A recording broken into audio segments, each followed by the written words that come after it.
Okay, hi everyone. So sorry that I should give this material for you yesterday, but I hope it still be okay for you. Okay, so we'll start on how to analyze your data. The first one is that let's talk about what you have done already. I bet that you have done all of this before. You have recorded a video or interview people or captured pictures. And then the second one, I think you have transcribed all of those data collection, and then of course you have done re-listening, rewriting, rereading, and rechecking your data. So I hope that the data is ready. And what will we do after the data is ready? Okay, so in interview data, it looks like this.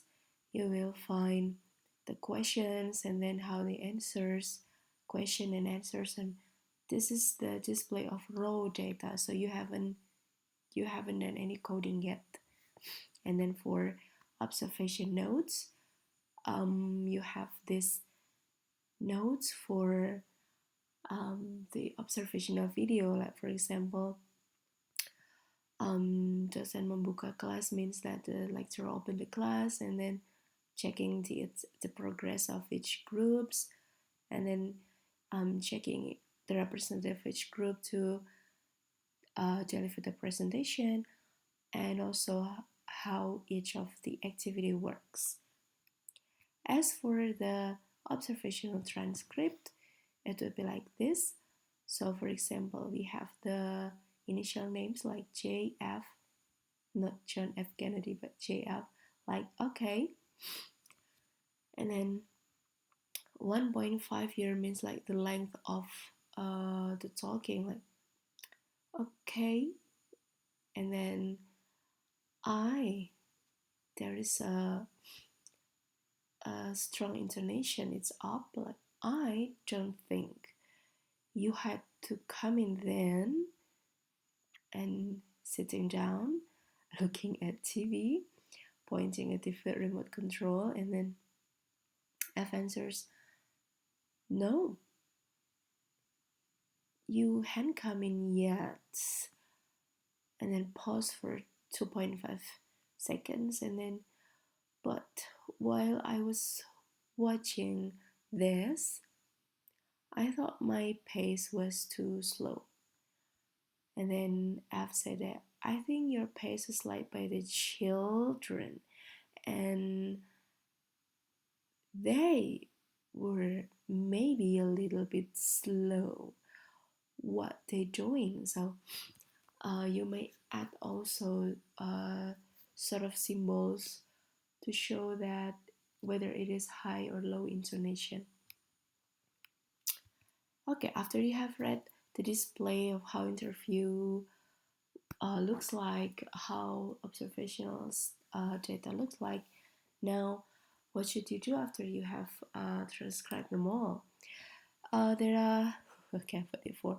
There are three stages of qualitative data analysis. The first one is coding, or sometimes qualitative scholars call it as lexical coding. Okay, so what is coding? Coding is actually categorizing your data or documents according to how they fit in within the descriptive sim. Descriptive sim here also can be meant as conceptual framework. So coding itself, we're divided into two. The first one is a priori coding, means you determine possible themes prior to, before the examination of data based on the conceptual framework. And then empirical coding is when you find the commonalities, similarities, or differences of the data through the examination of the data itself. So a priori is from the prior, means before, and empirical coding means during the data transcription. Alright, after you do the a priori and empirical coding, the next stage is critical incidents. You need to find the critical incidents. What is it? It's a set of procedures for collecting your data, right? In such a way, okay, this is difficult, in such a way as to facilitate potential usefulness, unique findings in solving practical problems, and further, it may help you to develop um, new concept or principles. So itu kayak apa ya? Kalian menemukan hal yang unik, hal yang kalau orang India bilang kucu-kucu hotahe. Jadi ada sesuatu yang terjadi di hati kalian kayak kalau baca data, oh gitu. Terus kayak kalau baca data, oh iya ya, kayak gitu. Oh ternyata gitu ya. So that might be your critical incidents. So how to identify critical incidents? Well, actually there are two ways to find critical incidents. The first one is by considering the time, means that you did continuous interview, like um, some scholars propose that the interview should be done daily or weekly. Yeah, so that you may find the critical incidents if it happens like 5 times appear in your during your empirical coding. But if it is not possible to have daily or weekly interview, so you need to rely on the second way, which is memory. So remember this one in such a way. So in such a way here means either time or memory. I bet that most of Indonesian undergraduate students will do uh, the memory-based interview, although the time is also become a sort of considerable issue, but timing issue is more on how long the interview takes place, yeah, but not how many times or the frequency.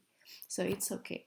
um, some some people say that memory is not valid, but in qualitative research memory is something. Remember Maroon 5 songs Memories, because it can bring back to you. Okay, so memory is when the participants remember sort of incidents, remember something in the past when you ask the questions. I found this in Della's interview transcript, mentioning the teacher said, iya mbak, waktu itu si Khalid blah blah blah. So she used the memory about what happened in the classroom management with Khalid or Halif, I forget it. But that's the thing. But the lack of memory, if we rely on that, is that some negative incidents tend to be disappearing. Okay, so remember when was the last time you were very sad because you were left by someone you really love? So after you're moving on, then the sadness seems to be away. You have been able to regulate yourself. You have been able to wake up again, and that's the thing about relying interview to memory data. Maybe at the time when Miss Lestari, we talk about Della's data. In Della's data, Miss Lestari told some incidents with misbehaved students, but it is more in a positive way. Uh, she she she did most of strategies and seemed to be she was okay to deal with that. It can be true, it can be not. It can be not doesn't mean that it is bad.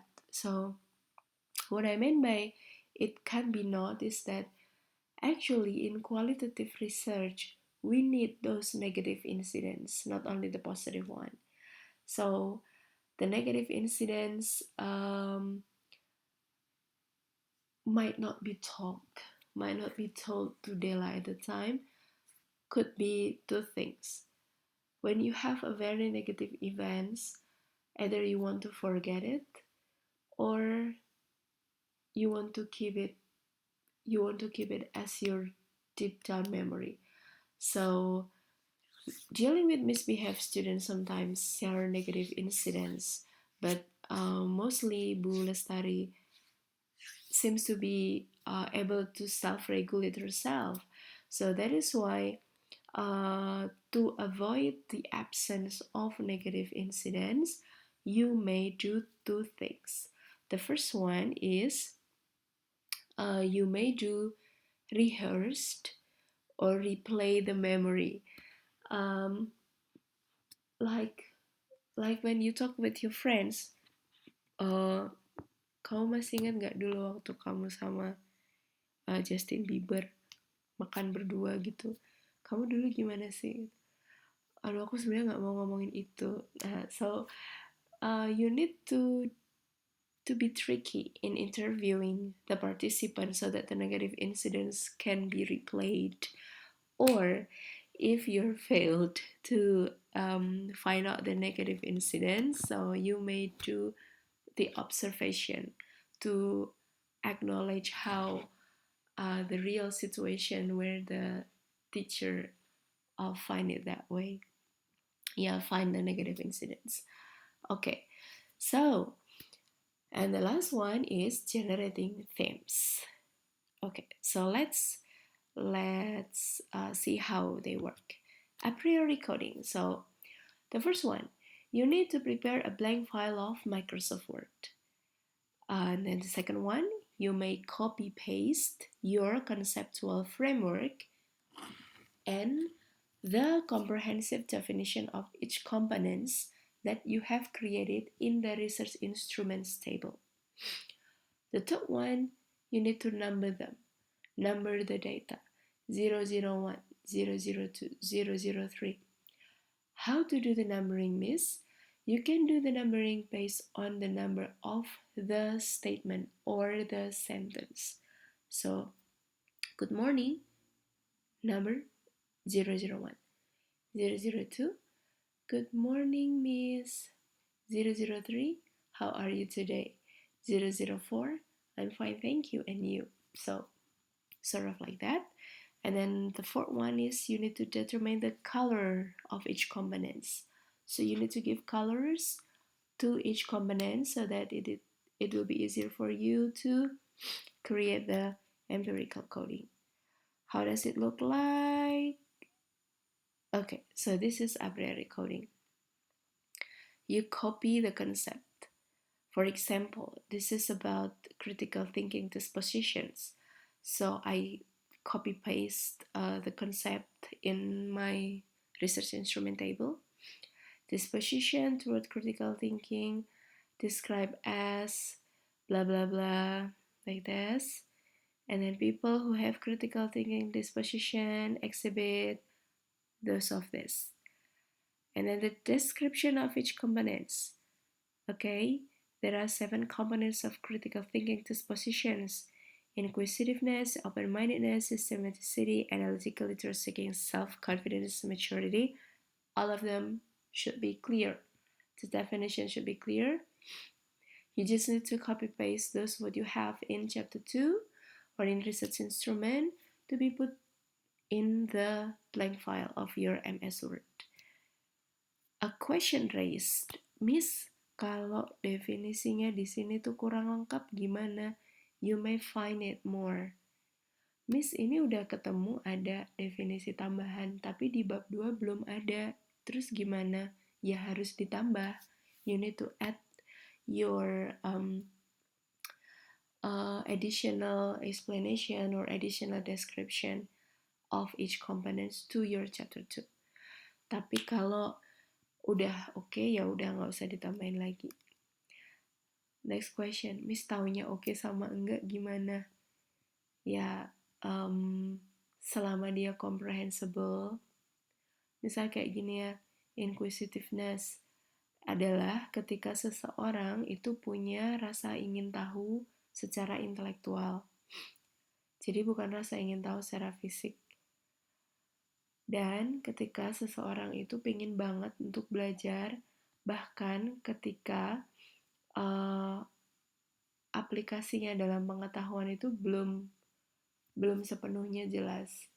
Nah ini kalau buat Miss Intan ini udah cukup. Tapi mungkin kalau buat kalian ini masih harus dielaborate. Misalnya contoh intellectual curiosity itu kayak gimana.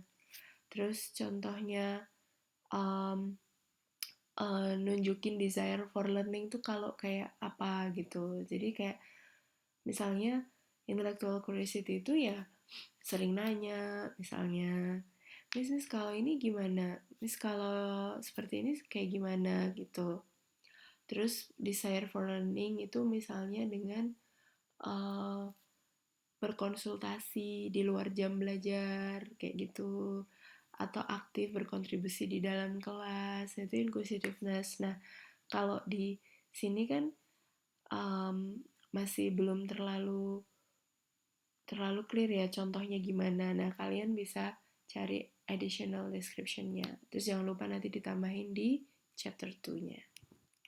Oke, so a priori coding kayak gitu ya.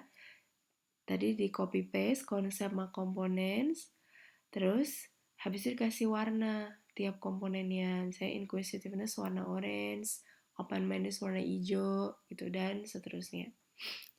Nah, kalau udah a priori coding, sekarang kita masuk ke empirical coding. Oke, empirical coding itu caranya, kalau tadi yang di copy paste kan konsep sama komponen ya, terus empirical coding ini yang di copy paste adalah datanya kalian yang udah dikasih nomor. Tadi kayak 001, good morning, 002 gitu. Terus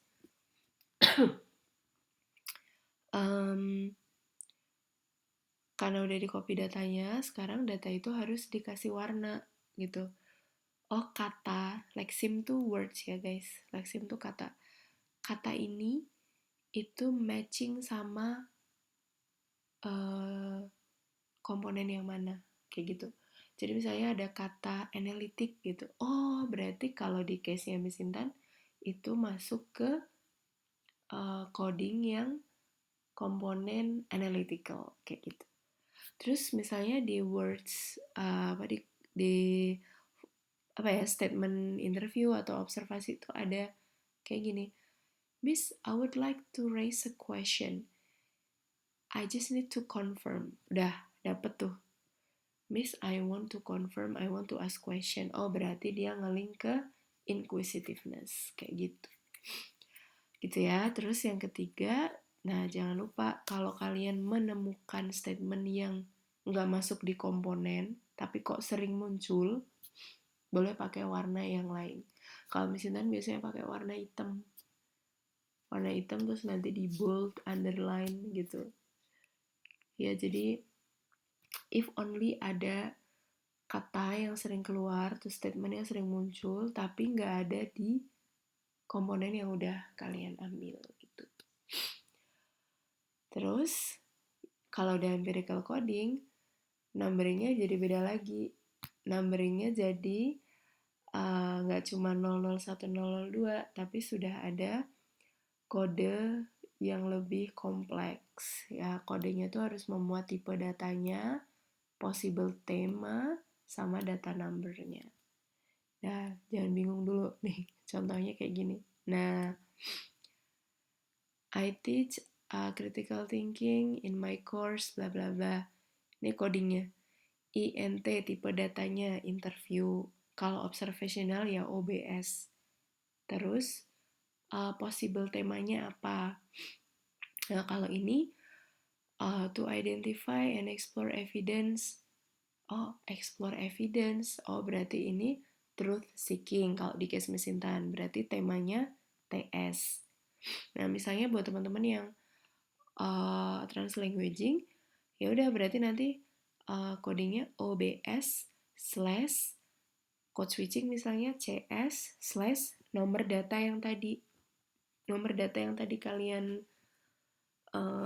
buat yang 001, 002 gitu. Jadi kayak kalimat keberapanya gitu. Jadi gitu ya. Tipe data, possible tema, sama nomor datanya. Iya, udah kayak gitu aja sih empirical coding. Nah, empirical coding itu agak susah. Maksudnya nggak susah sih, agak challenging. Karena kalian harus pegang data plus pegang ininya, komponennya. Jadi biar, oh ada kata ini, identify, explore evidence. Explore evidence itu berarti nyari-nyari bukti. Nyari-nyari bukti, terus reading, baca, diskusi, mana ya gitu. Nyari-nyari bukti. Kayak lagu dangdut ya, nyari-nyari bukti. Ini berarti truth seeking. Eager to seek, mau untuk nyari. Nah, pas kan nyari-nyari bukti. Cuma di sini pakai kata seek, di truth seekingnya pakai kata seek, sementara di datanya pakai kata explore. Kayak gitu. Ya ini lama, jadi kayak mungkin 2 minggu baru bisa selesai.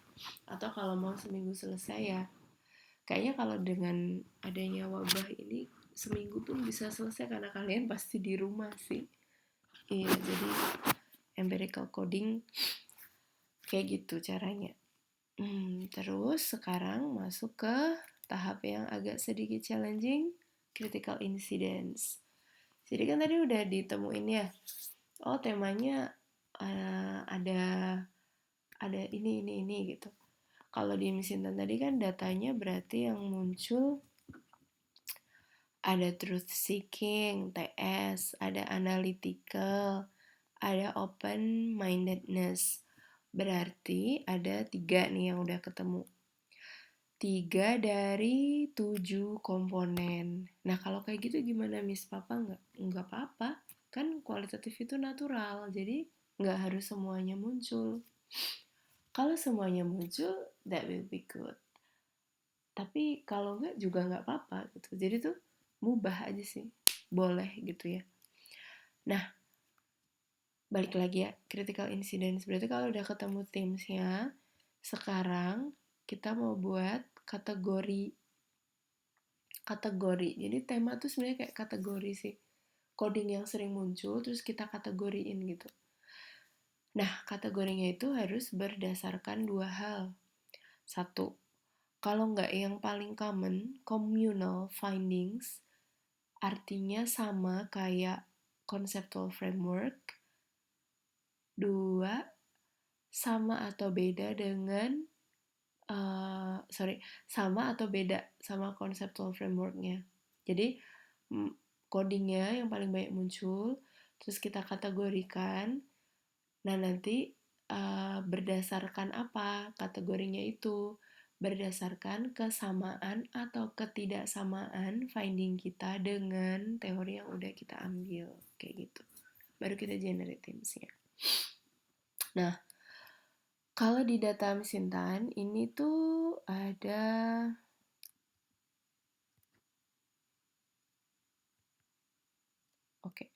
rupanya ada lagi. Jadi ada truth seeking, analytical, ada open mindedness. Ini I teach ya, jadi ngajarnya pakai mekanisme apa aja gitu kan pertanyaannya. Ya udah dia bilang, oh kalau ngajar tuh ya ngajar critical thinking ya diajarin truth seeking, diajarin analisis, diajarin supaya open minded gitu. Tapi ternyata ada juga tuh challenge yang dihadapi sama guru ini, yaitu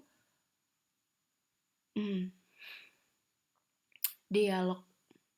Jadi these strategies involve critical discussion of specific problems or questions. Nah, dialog ini dianggap least effective karena butuh readiness dari studentnya, jadi harus ready gitu. Nah sebenarnya ready-nya tuh ready ngapain sih? Nah ready-nya itu adalah ready untuk skills-nya. Misalnya kalau discussion dalam bahasa Inggris, kalau bahasa Inggrisnya nggak lancar kan juga juga susah ya mau discuss.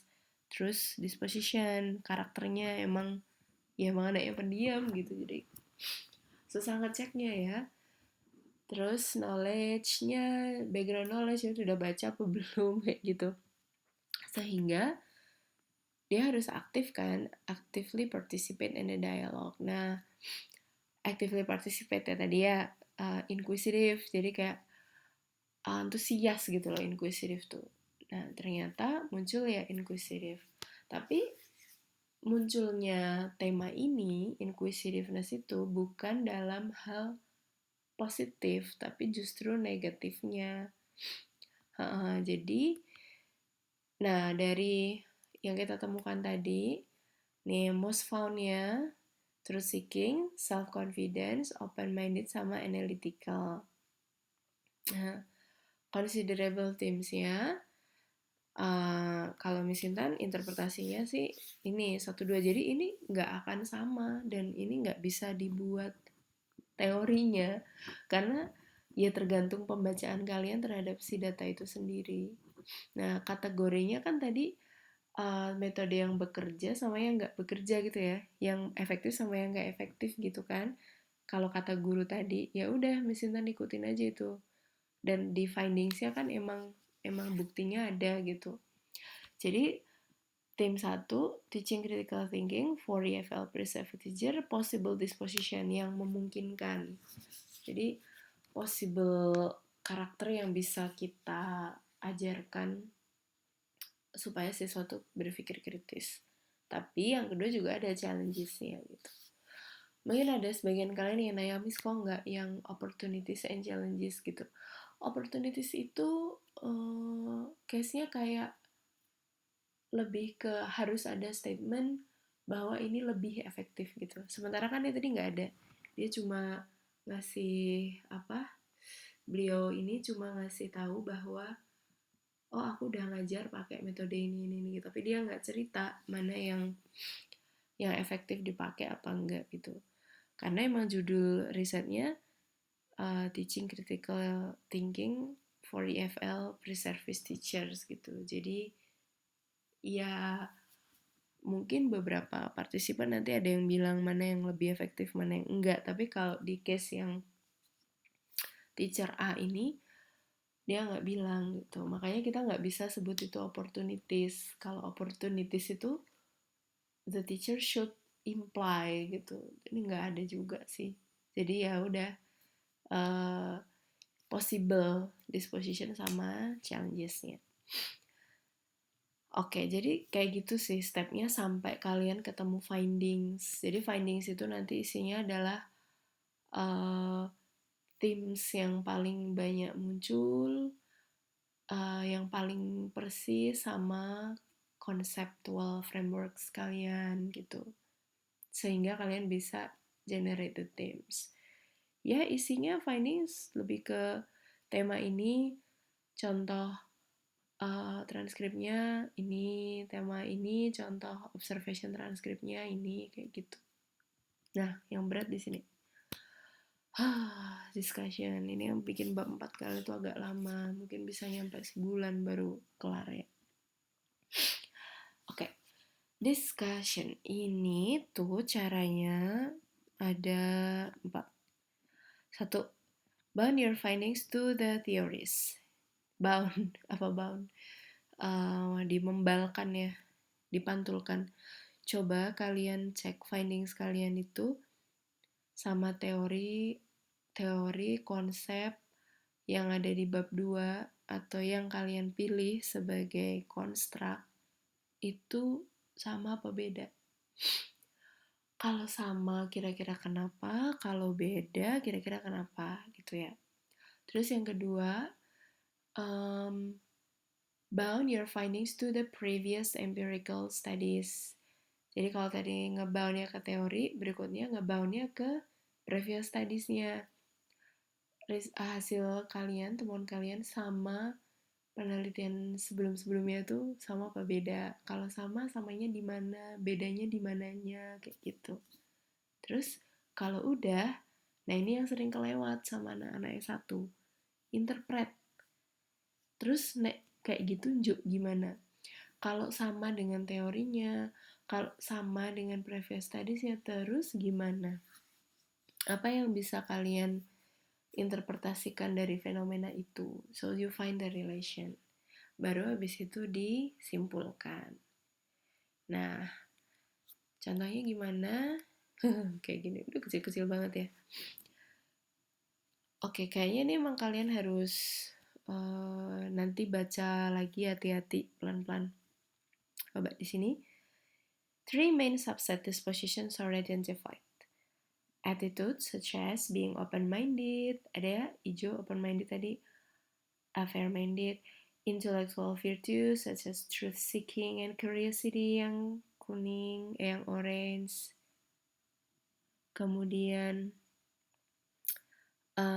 and habits of mind that include cultural or trait-induced bias, and the tendency toward black and white dichotomous thinking, navigating, viewing and reading, intertextualization, questioning, problematizing, synthesizing, resynthesizing, itu adalah findingsnya, itu themes yang ditemukan. Nah, sekarang masuk ya ke diskusinya, coba diboundkan dengan teori. Regarding the components of critical thinking, the practical experience by teacher A is similar, sama, to the principle of critical thinking as proposed by Fashion, 1999.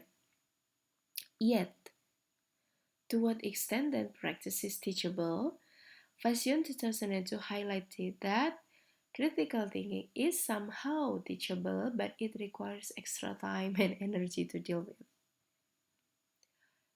Teacher A indeed mentioned the teaching techniques, but not specifically in teaching method or model. Nah, ini udah Miss Intan interpret. This is somewhat challenging for the researcher to find commonalities, since current studies provide more on teaching method to assess the teachability of critical thinking. Jadi, sayangnya teacher A ini ngejelasin cara dia ngajar itu secara teknis, bukan secara metode. Nah, ini agak susah karena di beberapa literatur previous studies ya, itu pakai metode bukan teknisnya. Jadi, masuk ya sekarang ke yang bound ke empiris. To begin with, the experience is found in Julianda 2015. Who mentioned that through problem-based learning, higher education students perform better in all CTD aspects. Nah, dia pakai metode. Kalau ini kan nggak clear metodenya apa, jadi bapaknya cuma bilang technically kayak gimana itu. Tapi ini masuk dalam model pembelajaran apa tuh nggak ada. Nah, kalau di Bu Julianda ini clear, PBL dan semua aspek CTD 77-nya itu ada. She mentioned the efforts as thrilled. Effortnya thrill banget. Due to the students were exposed to a kind of critical thinking camp during orientation. Mau dibuatin camp, jadi ya makanya thrill dan makanya 77-nya bisa terrealisasi gitu ya. Terus, differently, Pradita 2020 found problem-based learning in higher education context. Iya, sama ya. Dalam hal apakah model PBL itu bisa menghadirkan critical thinking? Iya. Jadi Bu Julianda sama Miss Intan sama, findingnya juga sama gitu. Tapi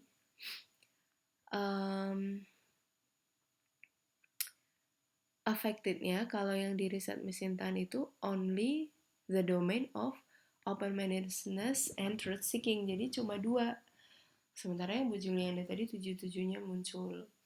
Nah, kalau yang di data yang Miss Intan ini 3 yang muncul. 4 dari 7. Kayak gitu. Jadi coba interpretasinya.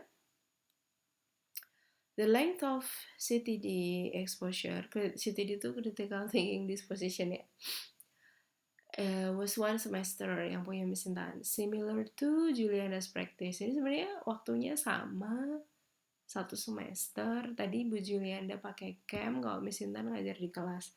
Tapi hasilnya beda ya. Yang satu 7-7-nya dapat, yang satu cuma 4 gitu. So the technique of teaching as displayed in the data, sebut kodenya, are matched to problem-based learning method. Nah, somehow teknik yang diterapin sama teacher A ini tuh sama dengan model PBL. Cuma PBL itu nggak specifically accommodate self-regulation. Jadi, nah baru kalian kasih kesimpulannya apa, kayak gitu.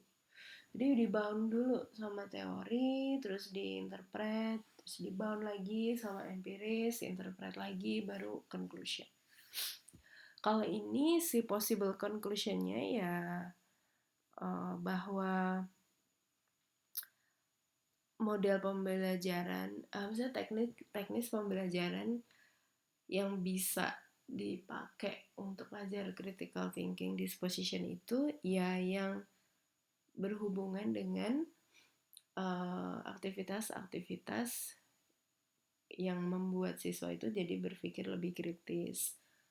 Nah, teknik-teknik ngajar itu atau aktivitas-aktivitas ngajar itu di beberapa learning model memang memang harus yang scientific approach gitu. Jadinya strateginya mungkin harus dielaborasi lagi gitu. Karena ini kan teknis aja. Mungkin kalau dibuat model teacher A ini nanti bisa dapat 7-7-nya gitu. Nah kayak gitu aja sih. Mudah-mudahan kalian paham ya. Kalau ada pertanyaan boleh share aja di WA group ya, atau any comments column. Good luck ya.